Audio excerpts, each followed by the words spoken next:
कसैले तँलाई रवि किन यति धेरै मनपर्छ भनेर सोध्यो भने मैले यो भिडियो देखाउन चाहन्छु कि विशेष गरी हाम्रा जेनजी भाइहरू छन् नि, भर्खरका युवाहरू, उर्वराउँदा युवाहरू, जसको नेतृत्वमा देश अगाडि बढ्ने छ। अब उहाँहरूले सुन्नु उहाँको कुरा। उहाँले गर्न नखोजेको कहिल्यै पनि होइन, उहाँलाई गर्न नदिएको भन्ने कुरा प्रष्ट बुझ्नुहुन्छ तपाईँहरूले पनि। एक्चुअली पुरा कुरा सुन्नुहोस् अनि प्रतिक्रिया दिनुहोस् है साथीहरू।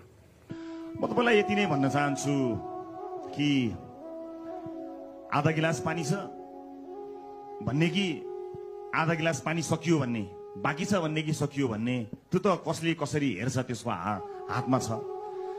अब आफू विदेश गइवरी आएर विदेशै नजाऊ भनेर भन्यो भने नि आफू गयो अनि हामीलाई नजाऊ भन्यो भन्ने आरोप पनि लाग्ला। तर अधिकांश साथीहरू जो मैले देखेको थिएँ, हाम्रा मूल समस्याहरू विदेश गइसकेपछि 1-2 वर्ष 2-3 वर्षमा चाहिँ पुरा हुन्छन् लगभग, अनि त्यस पछाडि फेरि सुरु हुन्छ। किनभने जिन्दगीले त प्रब्लमको लाइन लगाएर राखेको छ। समस्या त एउटा पछि अर्को आइ नै रहन्छ। हामीले विकास गर्ने भनेको चाहिँ प्रब्लम सल्भिङ स्किल नै रहेछ।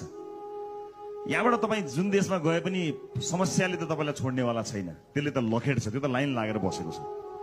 सो हामीलाई कहिले काहीँ लाग्छ नि, यो एक्जाम एउटा पास गर्न पाए त मलाई यसपछि त भगवान् केही पनि चाहिँदैन, यति एउटा चाहिँ यहाँबाट मलाई निकाल्दै हो भगवान्, मलाई केही चाहिँदैन हामी कसरी भन्छौँ नि, फेरि अर्को आइपुगिहाल्यो हुन्छ।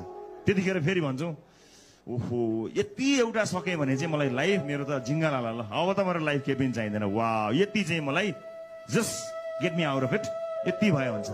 अन्त यो फलाना मान्छेबाट मलाई छुटकारा दिनु पाइदियो भगवान्, त्यति भए पुग्छ। ओ यो बिजनेस यति एउटा कामबाट मलाई पायो, त्यो कति आइरहन्छ हेर्नुहोस् त लाइफमा।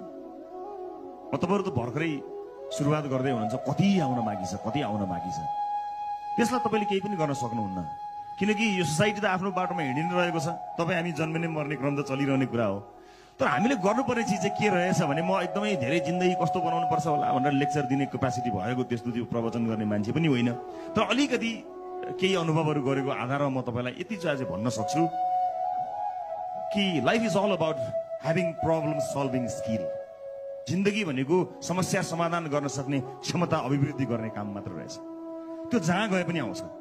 So try to solve the problems. Problem solver भन्नुहोस्। प्रब्लम एकातिर फ्याँकिदिएर समाधान हुँदैन, किनभने लाइफमा एकपछि अर्को समस्या त आइ नै रहन्छ।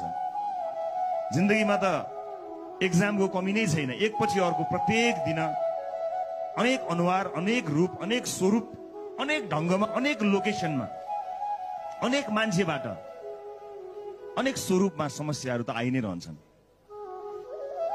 हाम्रो एन्टिबडी सही छ भने रोगसँग हामीले लड्न सकिहाल्छौँ नि। समाजमा कस्तो रोग छ अहिले हामीलाई थाहा छैन।